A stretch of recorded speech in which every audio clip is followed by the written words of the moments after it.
Eh bien salut tout le monde, c'est Zeban1 pour une nouvelle aventure avec un tout nouveau concept de vidéo consacré aux animés avec comme premier sujet Avatar, le dernier maître de l'air. Et la dernière fois, je me baladais sur YouTube et je suis tombé sur une vidéo pour le moins surprenante. Netflix vient d'annoncer une nouvelle série sur Avatar, le dernier maître de l'air.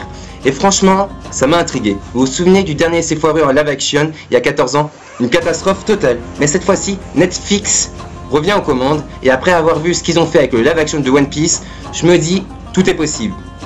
En regardant cette bonne annonce, je sens que quelque chose de grand se prépare et j'ai hâte de voir ce que cette série nous réserve, surtout qu'elle débarque le 22 février.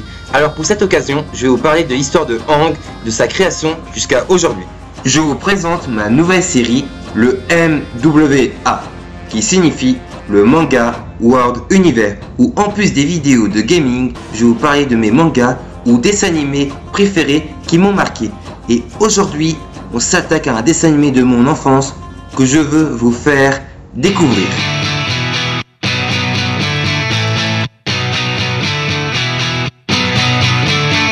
I'm American made, but like Chevrolet. My mama taught me wrong from wrong. J'espère que vous avez aimé cette nouvelle intro pour ce nouveau format qui m'a pris 5 minutes à faire. Mais n'oubliez pas, si vous voulez choisir le prochain animé, restez bien jusqu'à la fin de la vidéo et likez, car vous aurez le pouvoir de choisir le prochain épisode. Même, commençons notre aventure. Si vous ne connaissez pas Avatar, le dernier maître de l'air, c'est un dessin animé qui possède un univers et une histoire riche et bien construite, qui tourne autour de la maîtrise des 4 éléments élémentaires, qui sont, pour vous le rappeler, la terre, l'eau, le feu et l'air. Chaque élément est associé à une nation, comme la nation du feu, qui abrite la plupart des antagonistes, est une représentation de l'ancien Japon, pour être plus précis, de l'air et d'eau. On le voit au niveau de la culture, des traditions et l'architecture. Au contraire, là on trouve la plupart des protagonistes de cette histoire. On a pour commencer la nation de l'eau, située au pôle nord et au pôle sud, et aussi dans les marais. Cette civilisation est une civilisation de guerriers. On le voit au niveau des coupes, et ils vivent dans le froid. À part pour ceux qui vivent dans le marais, ce sont des hommes très puissants. Ce sont vraiment des guerriers de maîtres de l'eau qui maîtrisent exceptionnellement bien cet art. Et ils maîtrisent même la glace. La nation de l'eau fait alliance avec la nation de la terre pour combattre la nation du feu et renverser le seigneur du feu, Ozal, qui est le principal ennemi de cette histoire. La nation de la terre se situe au milieu de ce monde. C'est une représentation de la Chine. On le voit au niveau des traditions, aussi de l'architecture et aussi à quelques petits détails. Par exemple, dans un épisode, on voit une grande muraille et cette muraille fait beaucoup penser à la muraille de Chine. Même, pour ma part, ça m'a fait plus penser au district de Shiganshina dans l'Attaque des Titans, mais revenons à notre sujet. Et si vous vous demandez où se trouve la nation de l'air, c'est très simple, il n'y en a plus. De base, ce sont des nomades qui se déplacent, mais le seigneur du feu a décidé de faire un génocide et Aang, le héros principal, est le seul survivant. D'où le titre, le dernier maître de l'air. Mais Aang est bien plus que ça, c'est également l'avatar. Pour les gens qui savent pas trop c'est quoi l'avatar, je vous la fais courte. L'avatar maîtrise les 4 éléments et c'est l'homme le plus puissant de ce monde. Il est le seul capable de rétablir la paix dans le monde. Et Aang possède le meilleur design de personnage de dessin animé car il est chauve. Je suis chauve, les cheveux c'est fini. Aujourd'hui c'est la calvitie. Mon coiffeur me maudit. Fini les peignes et les brushings, les dégradés bigoudis. Le rasoir c'est mon ami. Demain je pars en Turquie. Badass quand même. Et c'est aussi un maître Shaolin, âgé de 112 ans. Si vous vous demandez pourquoi il a 112 ans, c'est parce qu'il a été prisonnier pendant 100 ans dans un iceberg. Et il va être délivré par 2 personnes de la nation de l'eau qui sont Sokka et Katana, qui viennent de la nation de l'eau. Et pendant les 3 saisons, c'est ce qu'on va voir. Même, on passe à la suite. Avatar, le dernier maître de l'air, est une création de la chaîne de télévision américaine Nickelodeon, qui a créé plein de dessins animés de notre enfance, comme Bob l'éponge, La Ferme en folie, La famille de la jungle, Les races moquettes et le plus grand dessin animé de tous les temps, Dora l'exploratrice. Le dernier maître de l'air a été co-créé et coproduit par Michel Dante et Brian Konietzko au sein du studio d'animation Nickelodeon, à Burbank, en Californie. Cette série a été animée au Japon. Garçon, tu racontes que de la merde là, retourne faire du Roblox, ça a été en Corée du Sud que ça a été animé. De quelle nation viens-tu pour t'incruster dans ma vidéo? Et tu fous quoi ici? Tu viens pas de moi? C'est moi le pigeon qui a dépensé des milliers dans tes vidéos. Tu me prends pour ta Banque de France là. Je t'ai acheté un perm Venom pour que tu puisses faire tes vidéos.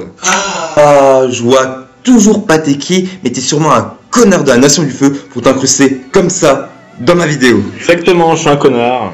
Et c'est bien pour ça que je vais venir dans tes vidéos convertir tout le monde à la Nation du Feu. Parce que le feu c'est le meilleur élément. À ton avis, pourquoi on peut brûler Pour commencer, comme tu l'as si bien dit, pour une fois, DiMartino et Konietzko sont les premiers papas d'Avatar, le dernier maître de l'air. Le premier est né en 1974. Après avoir fait ses études en art et obtenu un diplôme en animation, il va travailler pour le studio d'animation Film Roman, connu pour des sitcoms comme Family Guy. Il va rencontrer son futur ami et collègue de travail Brian Konietzko, qui sera le producteur et le scénariste de ce dessin animé. Il est né en 1975 et va lui aussi travailler pour Film Roman. Mais leurs chemins vont se croiser chez Nickelodeon, où ils vont travailler ensemble sur la série animée Invader Zim, un ancien dessin animé que je pense peu d'entre vous se souviennent. C'est là qu'ils ont découvert leurs intérêts communs pour les arts martiaux, la culture asiatique et les éléments de fantasy. Ils ont été inspirés par leurs discussions sur la manière de créer une série qui fusionnerait les éléments de fantasy, les arts martiaux et la mythologie asiatique. Pour concrétiser leur vision, DiMartino et Konietzko ont travaillé avec une équipe de scénaristes, d'animateurs et de consultants culturels. Parmi les personnes clés avec lesquelles ils ont collaboré figurent les scénaristes Aaron Hayes et Tim Hedrick, ainsi que les consultants en arts martiaux Shifu Kisu et Shifu Manuel Rodriguez. Ensemble, ils ont développé un monde riche en détails, en culture et en histoire, peuplé de personnages complexes et mémorables, et ont contribué à faire de Avatar, le dernier maître de l'air, l'une des séries d'animation les plus acclamées de tous les temps. La série a été diffusée pour la première fois sur Nickelodeon en 2005 et a rapidement gagné en popularité. DiMartino a joué un rôle essentiel dans la direction créative de la série, supervisant le développement des personnages, des scénarios et de l'univers dans son ensemble. Après le succès fulgurant de la première saison, Nickelodeon commanda immédiatement une seconde saison de 20 épisodes qui a été diffusée pour la première fois le 17 mars 2006. Suite à cela, une troisième saison en découla et fut son apparition aux États-Unis le 21 novembre 2016. La série a également engendré une suite intitulée The Legend of Korra. Ne vous en faites pas, votre youtubeur préféré vous fera une vidéo sur ce sujet. Ce dessin animé légendaire continua le développement de son univers incroyable jusqu'en 2010, où un film, Avatar le dernier maître de l'air, sort, et qui fut très bien apprécié par la critique. Mais c'est faux! Il a été noté 4 sur 10 sur les sites de critiques. Désolé, c'est ChatGPT qui vient de faire de la merde. Tu sais quoi? Pour oublier ce film et rattraper ce que tu viens de dire, sinon tout le monde va partir de la vidéo, je vais vous donner une bonne nouvelle, car ils vont sortir un live action, comme je lui ai dit au début de la vidéo, qui sort jeudi de cette semaine, le 22 février. Le live action possède des effets spéciaux incroyables et les décors sont magnifiques. La série Netflix va être incroyable. Juste avec le trailer, ça m'a mis du rêve. Car je n'aurais jamais imaginé, quand j'étais petit, qu'un de mes dessins animés préférés aurait eu le droit à un live action. Je compte pas le film de 2010 bien sûr. C'est comme les gens qui ont lu Harry Potter et qui ont pu voir cet univers en film. C'était magique. Pour vous montrer que ça va être une des plus grandes séries Netflix, ils ont même mis dans la description les 4 éléments sur leur chaîne YouTube. Et il y a même Serena Williams, une joueuse de tennis américaine très populaire, qui a fait la promotion de la série en rentrant en état d'Avatar. Moi je vous le dis, cette série va envoyer du lourd et va rester dans les mémoires. John, je te remercie d'avoir squatté ma vidéo, mais maintenant je vais retourner dans le temps et me regarder les 3 saisons et laisser un fan vous raconter chaque saison de cette belle histoire. Attention, cette partie contient du spoil car on va parler de chaque saison, alors rends-toi à ce moment de la vidéo si tu veux voir la suite. Pour commencer, cette première saison 1 d'Avatar nous montre les aventures d'Aang, un jeune maître de l'air qui s'est retrouvé pris au piège dans un iceberg pendant 100 ans. Après avoir été libéré par 2 jeunes de la tribu de l'eau du pôle sud, Katara et Sokka, Aang découvre que le monde qu'il connaissait a changé, et qu'il doit faire face à la réalité que son ancienne vie n'existe plus. Il admettra à ses amis plus tard qu'il est l'Avatar. Il a caché cette vérité car il n'a tout simplement jamais voulu l'être.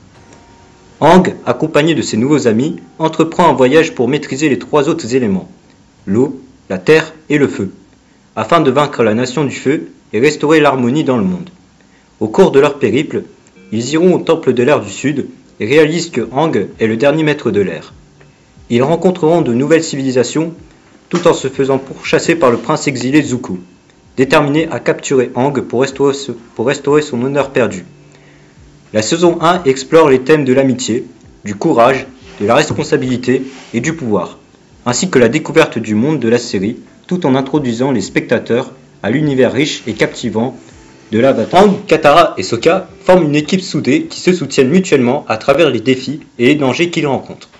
Leurs liens se renforcent au fur et à mesure qu'ils traversent des épreuves ensemble. La saison 1 explore également la question de la responsabilité et du devoir. Aang doit apprendre à maîtriser les éléments tout en faisant face à la pression de sauver le monde. Katara et Sokka, de leur côté, assument des rôles de protecteurs et de guides pour Aang. En ce qui concerne le développement des personnages, nous voyons Aang passer de la fuite de ses responsabilités à l'acceptation de son rôle d'avatar.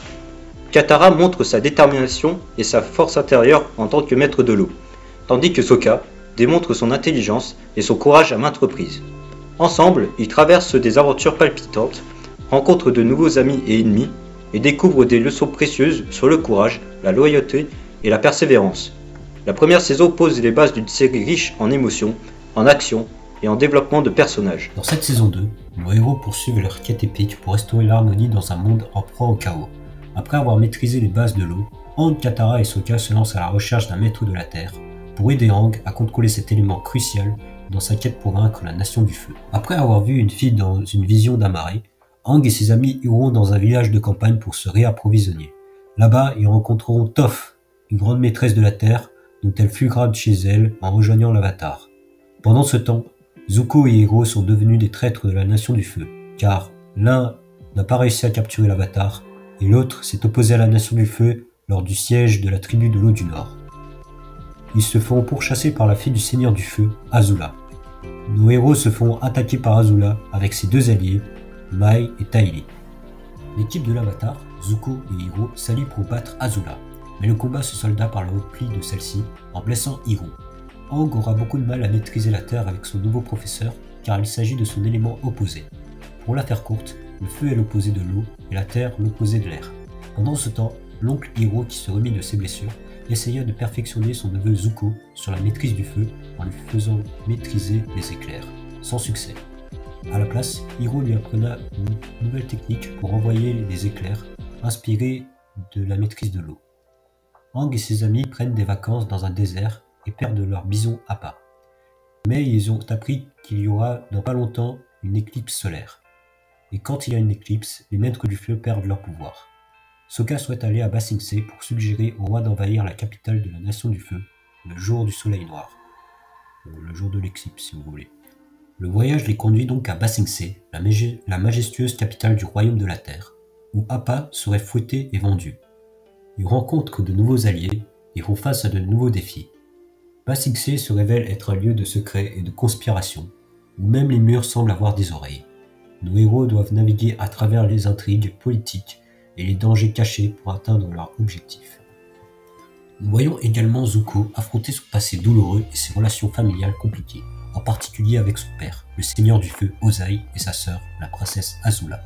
Ces confrontations émotionnelles ajoutent des couches de profondeur à son personnage et contribuent à son développement complexe tout au long de la saison. Finalement, Zuko subit une transformation profonde qui le conduit à remettre en question son identité et sa place dans le monde.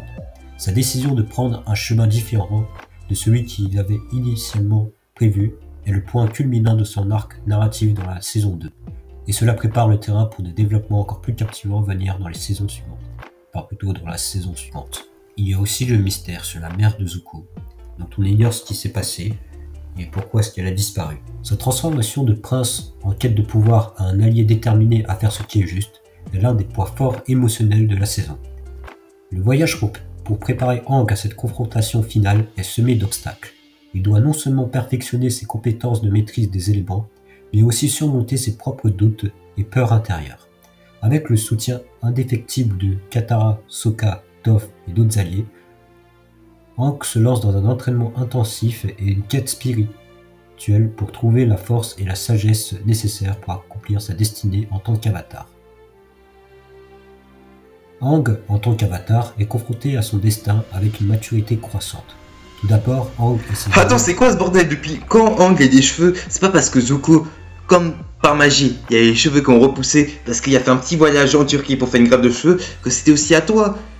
T'as perdu tout mon respect, Aang. se cacher dans la Nation du Feu en se déguisant en d'honnêtes citoyens du Feu pour attendre le jour d'invasion de la Nation du Feu. Ils vont en effet attaquer le jour de l'éclipse avec un petit commando composé d'amis et de résistants. Bref, de volontaires et de suggestions de Sokka. Mais Azula, au courant de ses plans, les feront échouer. Les combattants dû se rendre et Aang fuya avec ses amis au temple de l'ère de l'Ouest. Quant à Zuko, il trahit son père pour rejoindre le groupe de l'Avatar. Là, Aang, ou plutôt Sokka, réalisa qu'Aang est obligé de maîtriser les 4 éléments et qu'on ne peut échapper à son destin.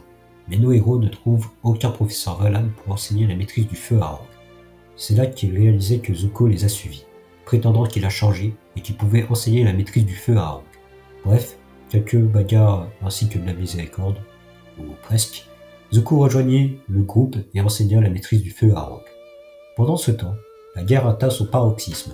Alors que la Nation du Feu lance une offensive finale pour étendre son emprise sur le monde, nos héros se retrouvent plongés dans des batailles épiques, des trahisons déchirantes et des sacrifices poignants. Ils doivent faire face à des choix multiples moraux, difficiles et à des dilemmes déchirants, alors qu'ils luttent pour protéger ce en quoi ils croient et pour assurer un avenir meilleur pour tous. La saison 3 explore également les thèmes de l'amour, du sacrifice et de la résilience. Nos héros sont mis à l'épreuve comme jamais auparavant, mais leur détermination et leur courage ne faiblissent jamais. Ensemble, ils affronteront leur destin avec une bravoure indomptable et une détermination inébranlable, prêts à tout pour restaurer l'harmonie et la paix dans un monde déchiré par la guerre. Avec des retournements de situation captivants, des moments émouvants et des confrontations épiques, la saison 3 d'Avatar, le dernier maître de l'air, offre une conclusion épique à cette saga inoubliable, laissant une empreinte indélébile dans le cœur des spectateurs et élevant la série à un statut légendaire dans le monde de l'animation. Dans la saison 3 d'Avatar, le dernier maître de l'air, chaque personnage principal subit des développements significatifs qui les transforment et les préparent pour les défis à venir. Aang a maîtrisé les éléments de l'eau, de la terre et du feu, mais il doit encore trouver le moyen de vaincre le seigneur du feu Ozai sans renoncer à ses valeurs morales. Son voyage spirituel et son entraînement rigoureux le mettent à l'épreuve, mais il est guidé par sa compassion et sa détermination à mettre fin à la guerre. Katara, en tant que maître de l'eau et ami proche d'Aang, joue un rôle crucial dans le soutien émotionnel et physique de son équipe. Elle montre une force intérieure remarquable et une compassion sans limite, mais elle doit également affronter ses propres luttes personnelles, notamment son désir de vengeance contre ceux qui ont blessé sa famille, ou plutôt tuer sa mère. Bon, t'inquiète, y a rien de grave. C'est juste tuer sa mère. Sa relation avec Aang se développe également, passant de l'amitié à un lien plus profond et plus complexe. Sokka apporte son intelligence et son humour à l'équipe, mais il fait également preuve d'un courage impressionnant face à l'adversité. Sa loyauté envers ses amis et sa capacité à trouver des solutions créatives aux problèmes font de lui un atout précieux dans leur lutte contre la Nation du Feu. Il se bat avec bravoure à côté de ses compagnons, prouvant qu'il est bien plus qu'un simple guerrier. Oui, bon, puisqu'on a oublié de dire, Sokka, il ne maîtrise pas d'éléments. C'est un gars lambda comme nous, si vous voulez. Toph, la maîtresse de la Terre talentueuse et intrépide, indépendante, dure, apporte une dynamique unique au groupe. J'ai enfin fini les 61 épisodes d'Avatar et fini les 3 saisons. Maintenant, je vais conclure la vidéo. Je te remercie, Hippo, d'avoir fait le travail à ma place et à l'autre mec qui a tapé l'incruste de m'avoir aidé pour cette vidéo. Après la fin d'Avatar en dessin animé, je pensais que l'histoire était finie. Et j'ai été surpris d'apprendre que l'histoire continuait en livre et qu'il nous raconte comment Aang a fait pour réparer les conséquences de la guerre.